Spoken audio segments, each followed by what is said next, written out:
Poštovani glavni imamo, poštovani imam efendija, poštovani braćo i cijeni muslimani, dragi vjernici. Dakle, evo, stigao nam je načelnik, dobro, uvaženi načelniče, svakako, poštovani predsjedniče Međlisa, članovi izvršnog odbora. Esselamu alaikum wa rahmetullahi wa barakatuh. Munare u Bosni i Hercegovini nisu samo objekti, nisu samo građevine. Munare u Bosni i Hercegovini su daleko više od toga. Munare u Bosni i Hercegovini i diljem muslimanskog svijeta su svojevrsni simboli opstanka, simboli trajanja. Oni su simboli vjere. Oni su simboli islamijeta. I u tom pogledu, kogod je putovao krajevima koji su mu malo manje poznati, zna koliko se obraduje, koliko mu se duša obveseli kada na nekom tamo kraju, na nekom brdu, na nekom brežuljku ugleda neku munaru i to mu daje jasan signal da tu stanuju žive muslimani, da tu stanuju česti ljudi, da tu stanuju ljudi koji vole Allaha dželešanu i koji Allahu dželešanu pada na seždu. Munare, naravno, time su simboli vjere, simboli islama i munare su najupečatljiviji simbol islamske kulture. Rekao bih da munare svojom arhitektonikom poučavaju nas, muslimane, i govore nam o suštini ispravnog razumijevanja vjere.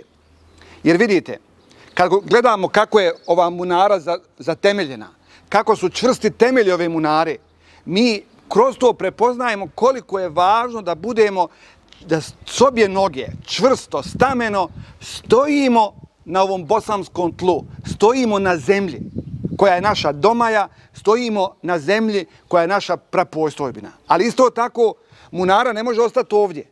Munara, da bi bila dosljedna sebi, ona mora težiti ka visinama, mora težiti ka nebu.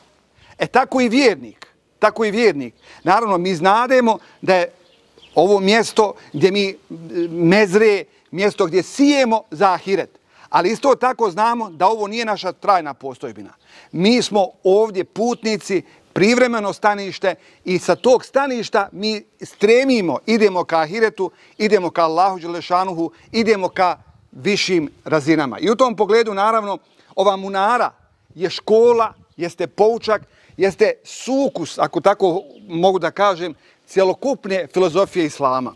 Naravno, ova munara je stoljećima pozivala imami, muezini sa ove munare, stoljećima su pozivali vjernike da jednom Allahu dželešanu pozivali istini, pozivali pravdi, pozivali čestitosti i zbog toga, naravno, ova džamija, ova munara koju danas za temeljenje svjedočimo je daleko više od onoga što na prvi pogled izgleda. U tom pogledu, naravno, čestitam Međlisu islamske zajednice Tešanj na ovom velikom projektu, čestitam naravno i zahvaljujem se našoj braći iz Turske.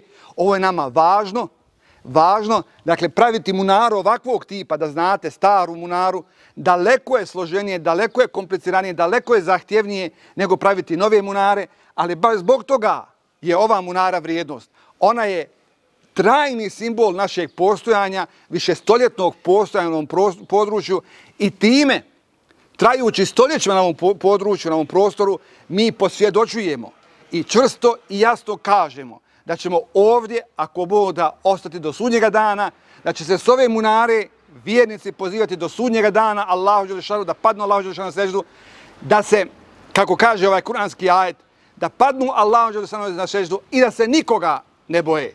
To su pravi vjernici.